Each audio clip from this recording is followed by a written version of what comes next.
Okay, good morning, dear students. Long way in Texas and Antonio. I'm Tonang today from Sebelas Maret University. It's my duty, it's an honor for me to provide lecture for you about COVID in Indonesia. First, of course, I will say truthfully, I don't want to be just like a TV reporter who provide presentation so smoothly just by reading the teleprompter. I will try to be natural. If a yes, to some point, I will be there some moment when I'm just thinking about the right word to express. Okay, let's just start this lecture. COVID-19 vaccinations and public health in Indonesia's perspective. This is something that actually make us very surprised. Last year on 20 of March 2020, first time we surprised that finally COVID-19 induce more infections and of course cause more death compared to SARS-CoV-1 and MERS. Even we know that actually on the case fatality rate of MERS and SARS-CoV is more higher, much more higher than the SARS-CoV-2. So then first we say, okay, it's just something new about SARS and something new about MERS. But when 2020, on 20 of March, the number of death toll becomes so high, then people attracted to be, oh, something new. This is something really new and something really dangerous. We cannot just make this something to be like a previous. No, we have to do something new. So then, this is today. Today, on 5 October 2021, there is more than 4.8 million of deaths of COVID-19, something that really we never estimated previously. But okay, this is the word. I don't want to say more about the word because today we will talk about the Indonesians' perspective. Our first case of COVID-19 were reported on 2 March 2020. And those are the first days and even first weeks, and the number is being gradually increased. And again, did not yet attract full attentions. Before then, finally, it's getting higher and higher. So even on the 10th of March 2020, WHO write a letter to Indonesia it's not about warning, I suppose. It's just about how we elaborate our awareness that something new has come. And after that, on 11th of March, we also stated COVID-19 as a pandemic. Indonesia itself finally stated as COVID-19 as a health emergency on 31 of March 2020. Maybe someone will say it's rather late, but it's okay. It's better late than never. And we are great, happy because by those kind of actions, today, at least we can stand on among the pandemic. We can stand on among the countries who are facing this COVID-19 pandemic. Our government chose the strategy of balancing between brake food and oil gas, meaning that if we push the brake, then finally everything will be stopped. That kind of actions is supposed to limit any case of COVID and limit any damage, limit any disadvantage. That's what we hope. But again, we also understand that by having everything stopped is not something to be wise in a long time. So our government chose the balancing between brake and gas pedal. Sometimes when we feel that the case is becoming low and we can contain, at least for temporary, then we little bit release the brake pedal and little bit we push the gas pedal just to give opportunity for the economy to rise up. Because the experience of the countries in the world, of course, we will say that every country has its own choice. Nothing is right, nothing is wrong. It's not about good and bad, but it's something to be chosen, and then we have to consistent being for what we just choose. That's actually what happened. And we will say nothing about other country. We will just say that Indonesia chose the strategy balancing between brake and Gas Pedal. It's even until now, yeah, even until now. What then we try to elaborate the timeline of between Bric Pedal and Gas Pedal is the balancing between survive and livelihood. Some people say balancing between life and livelihood. Of course, nobody want to be infected by COVID because we know even some people will say, okay, I'm just asymptomatic. Oh, that's God, thanks God. But then we also that there will also be high risk for someone infected by COVID-19 becoming worsened and then becoming critical. That's of course something we don't want to be. In other side, of course, we also have to maintain the livelihood. In the meaning, particularly, is how we still keep the economy is gradually growth. Of course, it's not growth as usual as before pandemic, but at least it's not stopped. This is the scheme that our government, through the planning in the beginning, as we can see here, this is a pre-COVID era. Then first we enter the pandemic era, Then finally, at the pandemic era, we now on the vaccine invested and distributed. At least we still on the track. Of course, we are not very happy of what we achieve now, but at least we are on the track. In the middle of 2021, we at least has been invested and distributed vaccine through vaccination program, massive vaccination program to our people. And nowadays, after we facing the high toll of case on June and July because of the variant of Delta, at least we can now maintain the case becoming lower and lower. Again, of course, this is not something to say that we are happy or we are relieved. No, it just means that, okay, we have to be still careful because there will be something happen that we do not know yet. But at least for temporarily, we can still little bit release the brake and push the gas. That's what we mean. And in our plan, we hope that on 2024, we will again becoming at least to be as before pandemic situation. That's what we do hope. Can we just reach and achieve all this plan? We will see on the next slide.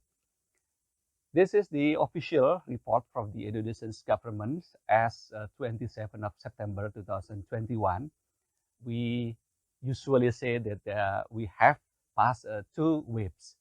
First on the January and February, and second on the June and July. Even for some people, actually on September, in the end of September, some hospital has been closed because many of the health personnel of this hospital are being infected by COVID-19. But in this time, because of the capacity of PCR testing is little bit relatively low, so then maybe people, society, community did not attend on it. But if we can say this is the first wave, and second wave will be on the January and February, and the third wave is on June and July, we really hope that this would be the highest and the last high wave. That's what we do hope. I mean, we still anticipate that there will be another wave, but we do hope by implementing the vaccinations and still we provide regulations on the health protocol, we hope that the next wave would be lower and lower. That's what we hope. There is something that we are not concerned is the case fatality rate. The case has been lower, so much lower, even maybe at this last few days, very low, under 1,000 new cases per day. But the case fatality rate, it's still averagely is 3.36. It's much higher compared to the world CFR, averagely that 2.04 or something, 2.04 to 0.06. It means that we still have a very, very high target to keep this case fatality rate becoming low. In some areas such as Jakarta, yes, we find the CFR is becoming lower, as also the positive rate is becoming lower. But of course, we say about Indonesia, it's not just about Jakarta. In those time, we also will say that yes, thanks God, we started the vaccination program on the middle of January. we will say, of course, by initiating on the mid of January, it's actually the effect of vaccine program. And this time, first is only for the health personnel, becoming effective at least just 6 weeks later. So yeah, we can understand that on January until the early of February, there is still a wave, high toll of case. But after then, we can say that very low case on the February, on the March, on the May, and finally on June, it's starting to increase and becoming peak on the middle of July. But after then, thanks God, we can maintain this, and finally it can become lower and lower. We do hope, again, yes, we anticipated there will be a possibility of another wave, but we hope it's not as high as the previous wave, just lower and lower. That's what we hope. So this is the 8 vaccines that currently have been granted the emergency use of approval from the Indonesian's BPOM. BPOM, just like FDA in the USA, the authoritative body before any drug or vaccine should be used by society, that has to be granted permissions from the BPOM. The number of each vaccine is a variety, but CoronaVac is dominant. Of course, I will not say it's not about the geopolitical or something. I think it's just something rational, because for years, maybe last 30 years, Indonesia has been so familiar with the inactivated whole virus. We use that for many vaccine programs, even for our baby, even for our children. So then, when we choose the corona vaccines as a dominant number of supply of vaccines, I think this is something rational, and the rational reason is acceptable. I mean, we don't have to trap into the emotional debate on this. Okay, so this is the target and timeline of vaccine supply and administration, starting from actually from the January, mid of January, but it has been accumulated until the August, and then finally August, September, and so on. Yes, we do understand, we do realize that the target of vaccine administration per day is not yet achieved. It's not yet achieved. Yeah, this is target is 2.5 million per day. What we are now achieved based on the report of the this is the Bloomberg web said that in Indonesia, the latest vaccination rate on the last 7 days is almost 1.5 million. By having the average of 1.5 million vaccination per day to cover 75% of the population, that Indonesia still needs 6 months. I think our government is also realistic. We can see here that the vaccination target by the end of 2021 is also just 1% of the first doses, but 62% of the second doses. I think that's synchronous with the report from the Bloomberg that 6 months.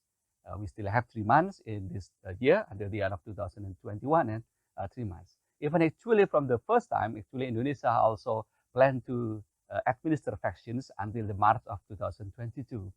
By this time, considering that any evidence of SARS-CoV-2 variant, that we try to speed up, and we hope this time to make it faster just for 1 year.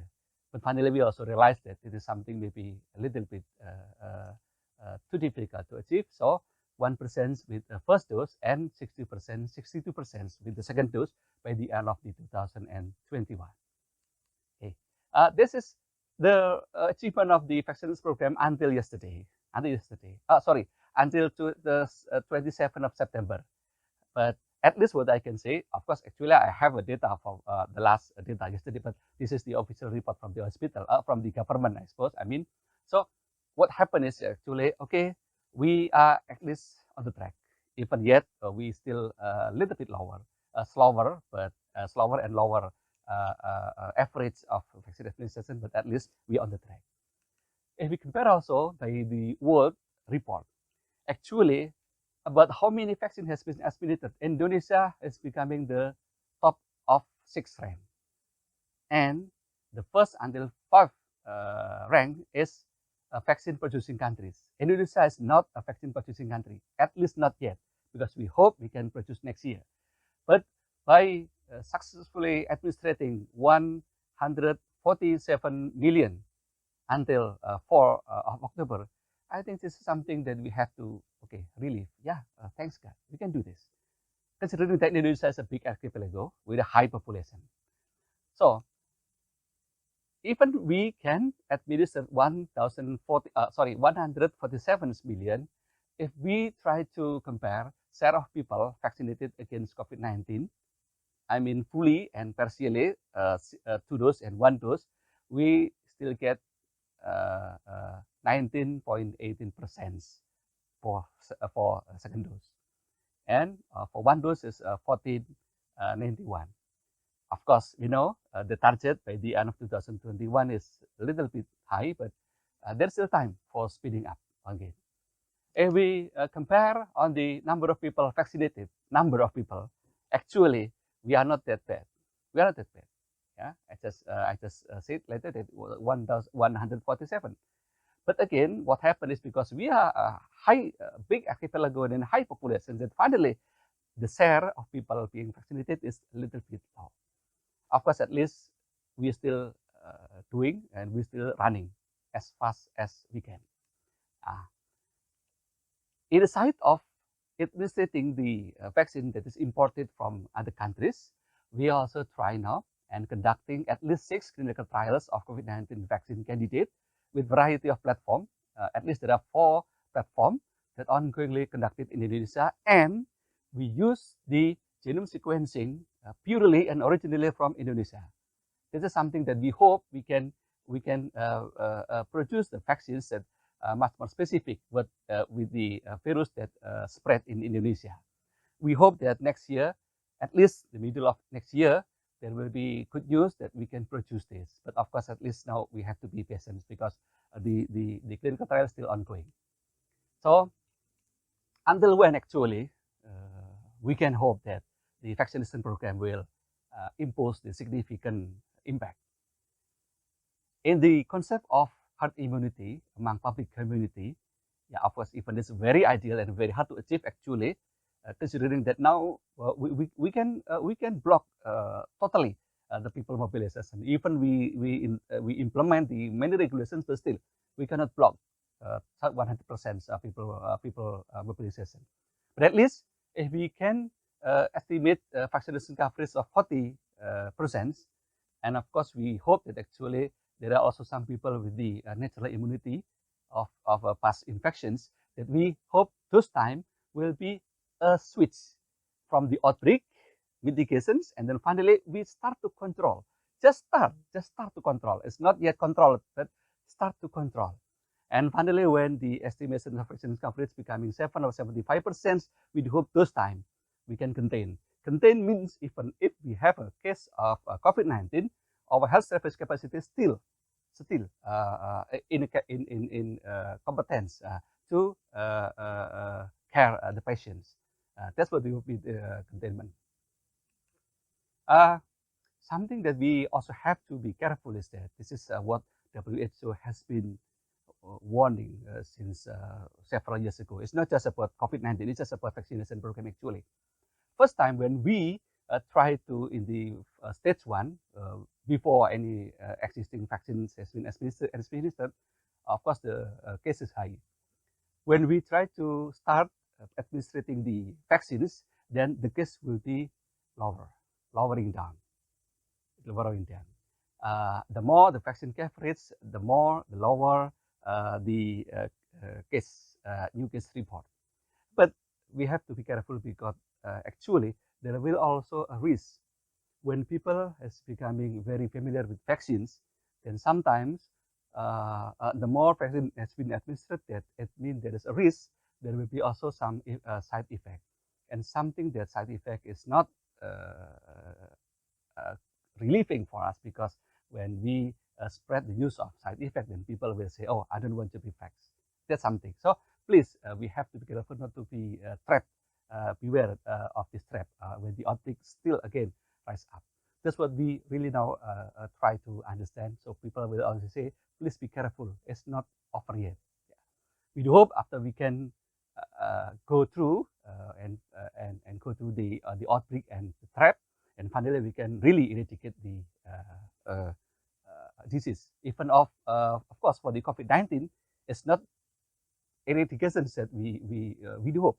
We understand that maybe someday the COVID-19 will still there, still exist, but it's not yet virulent. It's not causing the disease with the severity just we have to face nowadays. That's what we hope. And this time that we can contain, because our health system can manage the care for the patient. So this is also one hope, that until now the vaccine has been administered by intramuscularly.